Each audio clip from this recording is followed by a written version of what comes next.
Good, good morning student. In previous class we have discussed simple heat transfer problem in which heat has to transfer through a plane wall. But in this class we use a more complicated heat transfer problem in which there are multiple resistance acting in the process, and then we also discuss heat means we also discuss resistance networks. So without wasting any further time, let's begin. So in the previous class we have discussed in which we have simple plane wall and heat has to conduct through that wall. But in this class we also include two convective resistance, one before the wall and another one is after the wall.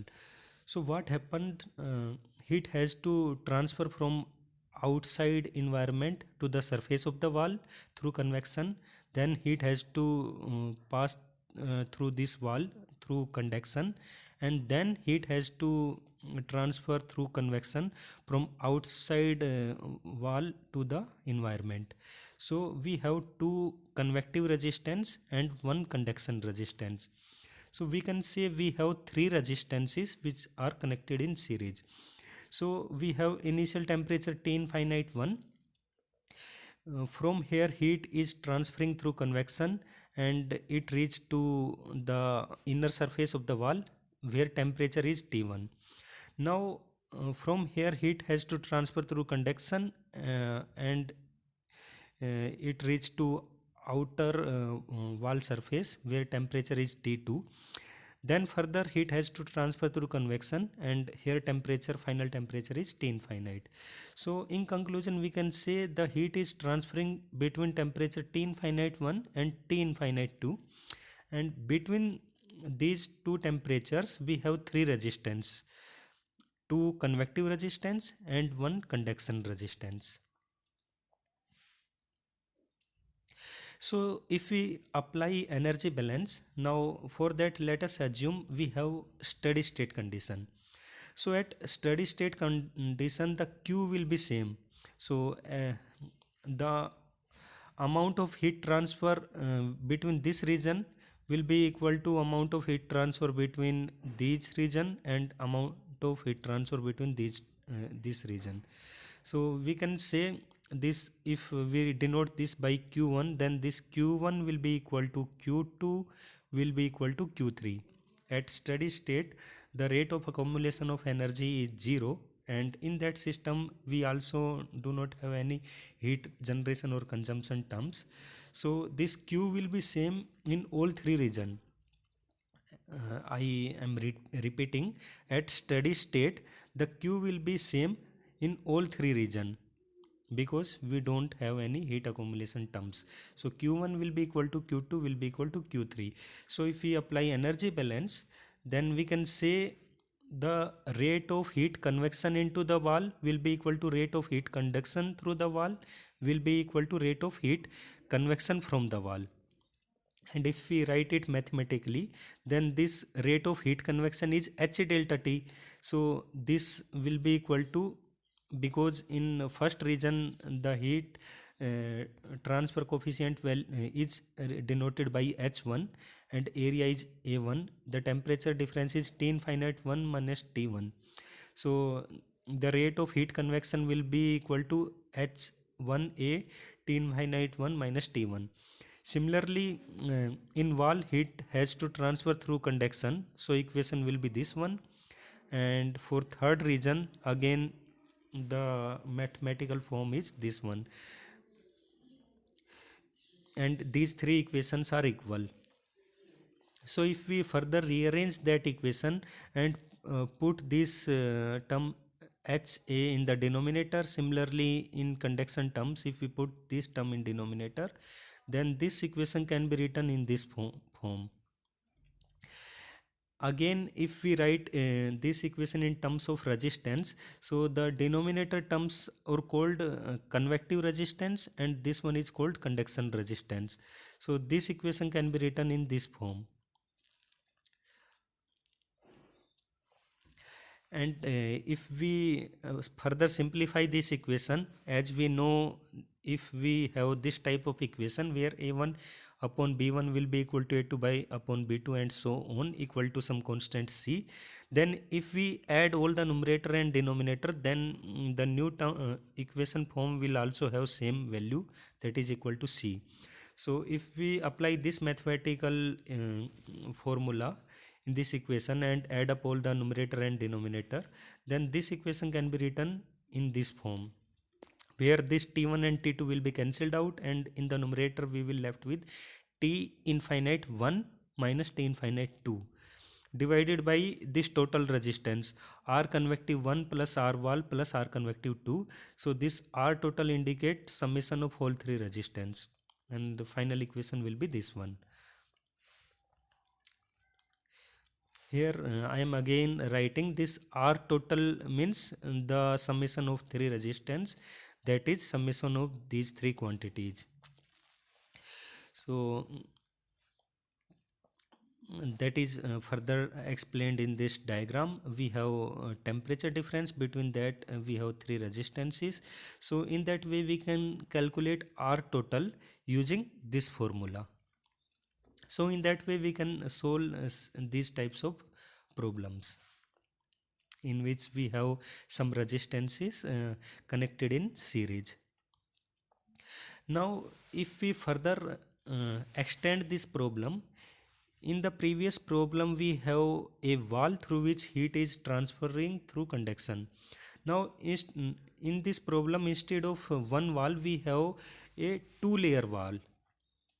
Now we have two layer wall, the wall 1 and wall 2. All other conditions are equal. So again heat has to transfer between this T infinite 1 and T infinite 2. So first of all heat has to transfer through convection in this region, then it has to transfer through conduction between these two walls, and at the last heat has to again transfer through convection in this region. So now we have two conductive resistance, that is for wall 1 and wall 2. Now the equation is this one that we have tried in our previous slide.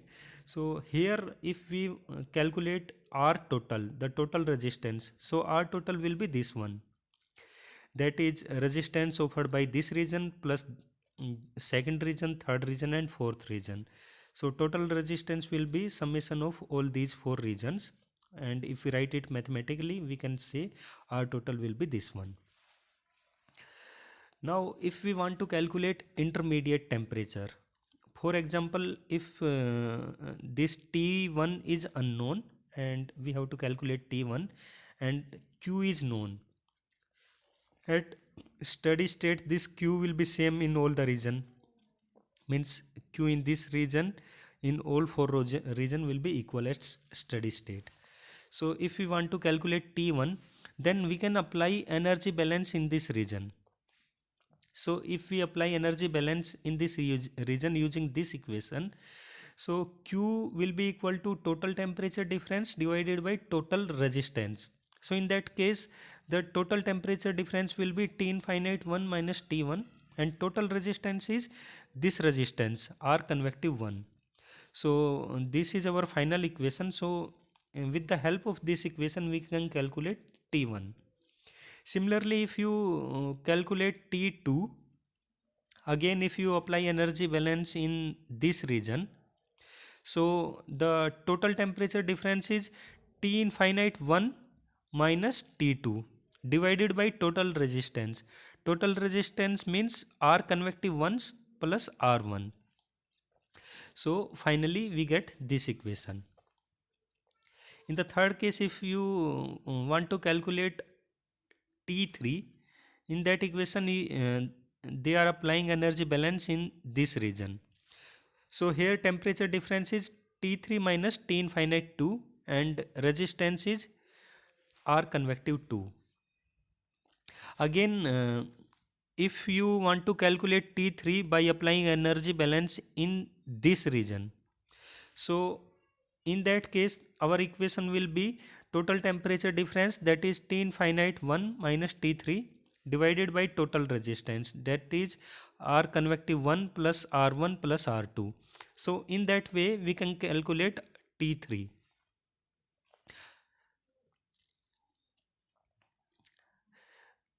Now what happen if resistances are connected in parallel? In the previous cases all the resistance are connected in series. Now in that problem the resistance are connected in parallel. Now let us assume again we have a composite wall which is made up of two material, that is wall 1 and wall 2. Its thermal conductivity is K1 and K2. This wall is insulated from the side, so heat has to transfer only in one direction, because this is the opening of the wall and other portions are insulated, so heat has to transfer only in this direction. So this is example of one dimensional heat transfer, in which heat is transferring only in this horizontal direction. Now this face of the wall is exposed to the environment which is maintained at temperature T1, because both the face of wall is exposed to same environment, so initial temperature is same for both the wall, that is T1.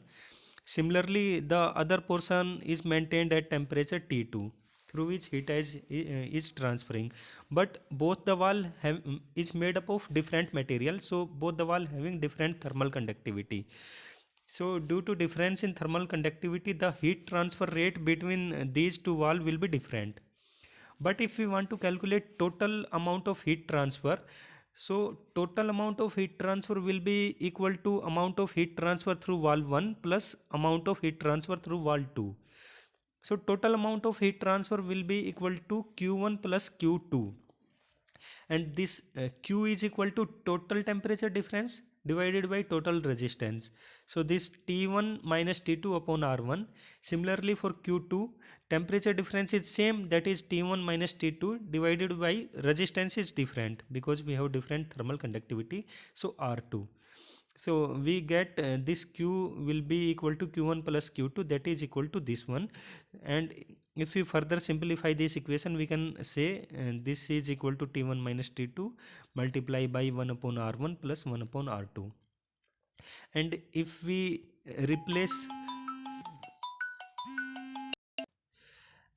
and if we replace this R1 this resistance term by total resistance, and we write this in this form, total temperature difference by total resistance, so this R total can be, we can say this 1 upon R total will be equal to 1 upon R1 plus 1 upon R2. Or if we further simplify that equation, we can say R total will be equal to R1 into R2 upon R1 plus R2. So if resistance are connected in series, then total resistance will be equal to 1 upon R1 plus 1 upon R2. But on the other hand, if total resistance are connected in series, in that case R total will be equal to R1 plus R2.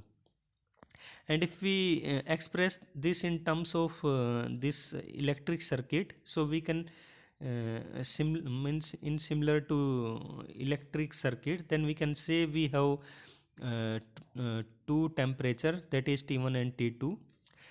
Because of this temperature gradient, heat has to transfer between higher temperature source to lower temperature source, but it is exposed to two resistance which are connected in parallel, that is R1 upon, and this one is R2. So Q1 amount of heat has to transfer through this R1 resistance, and Q2 amount of heat has to transfer through this R2, and this R total will be equal to Q1 plus Q2.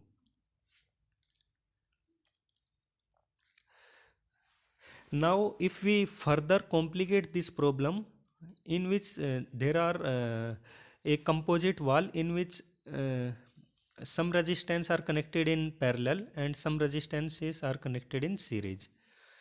So for that, let us assume we have a heat source at the left end of the wall. through which heat has there through which some heat is generated, which is transferring through this wall, because this wall is well insulated in other portion. So again this is a one dimensional heat transfer problem in which heat is transferring only in this direction. So here these two walls are connected in parallel. So here we have parallel resistance. Then this third wall is connected in series. Again heat has to transfer to environment through convection. So this convective resistance again connected in series. So we have these two parallel resistance and these two series resistance. So total resistance will be equal to this R12 means resistance of this section. This R12 means 1 upon R1 plus 1 upon R2, and then these two resistance connected in series, that is R3 plus R convection. So in that way we can calculate total resistance. So R12 will be equal to R1 into R2 upon R1 plus R2, because it is connected in parallel, plus this series resistance. And here it is mentioning how you calculate resistance in conduction and resistance in convection. So in this way you can calculate total resistance, and after calculating total resistance you can calculate Q, that is total temperature difference divided by total resistance. It is you can also express this resistance in this form. So here you have initial temperature T1 and final temperature is T infinite. Between that two resistances are connected in parallel and remaining two resistance are connected in series. So in this way you can calculate this type of problem. Now um, in next example we have a material of cylindrical shape in which we will calculate how heat will transfer. So here again we assume that the heat transfer occur at steady state condition and there are no heat generation and consumption terms, and heat transfer occur only in one direction, that is in radial direction. Radial direction it means at steady state this Q will be same, but in case of cylinder the area is not constant. In case of wall the cross sectional area will be same, but here the cross sectional area will change when radius of the cylinder will change. So let's solve this problem. So first of all, the Fourier law of heat conduction is Q equal to Ka dt by dr. In case of cylinder, this area equal to 2 pi RL. Now to solve this equation, we have to integrate this equation. If we say the inner radius is R1 and outer radius is R2, which is defined in this diagram. This is front view of cylinder, and the temperature are T1 and T2 respectively, and thermal conductivity of material is K. So if we integrate this equation to calculate total amount of heat transfer through this cylinder, so the integration limit will be R1 to R2 and for temperature T1 to T2. So if we rearrange that equation and integrate it between that limit, so final equation will be this one, and again if we after the integration this equation will reduce in this form. So again if we write this equation in terms of total temperature difference by total resistance, then this term will be total resistance, or which can be converted into this form, where R resistance, total resistance is log of R2 upon R1 upon 2 pi Lk, that is log of outer radius divided by inner radius, and in the denominator 2 pi length of the cylinder into its thermal conductivity. So in that way we can calculate total resistance. Once we calculate total resistance, we can put that value in this equation to calculate the total heat transfer rate. Or if total heat transfer rate is known, and we want to calculate temperature at any point, then we can also calculate that thing. Now again, if we further complicate that problem, and if we say, instead of a single material cylinder, if we have multiple layer cylinder, so in that case how heat transfer through that medium. For example, now in that case we have a cylinder which is made up of three material, that is material 1, material 2, material 3, which has thermal conductivity K1, K2 and K3, and the radius are R1, R2, R3 and R4 respectively. Now if we want to calculate total resistance, then there are three conduction resistance between three layers and two convection resistance, that is one inside the cylinder and second outside the cylinder, because first it has to transfer through convection from inside fluid to the inside wall of the cylinder. Then there are three conduction resistance, and finally heat has to dissipate to the environment through convection. So all the resistances are connected in series. So total resistance will be equal to summation of all the resistance, because in series the total resistance is summation of all resistance. So in convection we already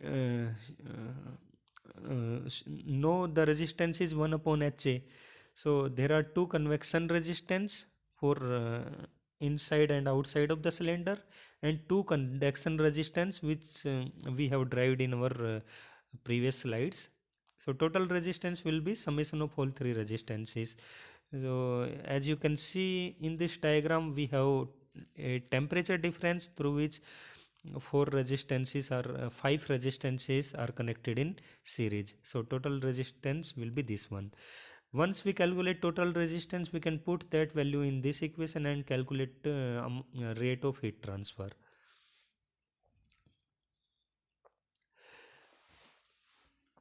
We can use similar method to calculate heat conduction in sphere. So again, if we apply Fourier law of heat conduction, the equation will be this one only. The equation will be this one only, and if we integrate this equation, then we get this.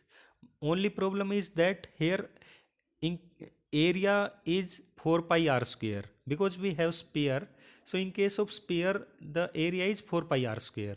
So if you put area A equal to 4 pi r square and then integrate, then finally we get this equation. And after integration we get this equation. Here r sphere will be r2 minus r1 upon 4 pi r1 into r2 into k. Or we can say this resistance, conductive resistance in case of sphere will be equal to outer radius minus inner radius divided by 4 pi into outer radius into inner radius multiply by thermal conductivity of the material. So in that way we can calculate uh, resistance offered by the material, and after calculating resistance we have to put that value in this equation to calculate rate of heat conduction through sphere. So in this class we have discussed three problem in which material is made up of three shape, that is plane wall, cylinder and sphere. So in which we have calculated how has to transfer, and also different resistances and their effect, and how to calculate overall resistance. I hope I found this lecture informative. So this is end of today class. If you have any doubt, you can you can mail me. Thank you.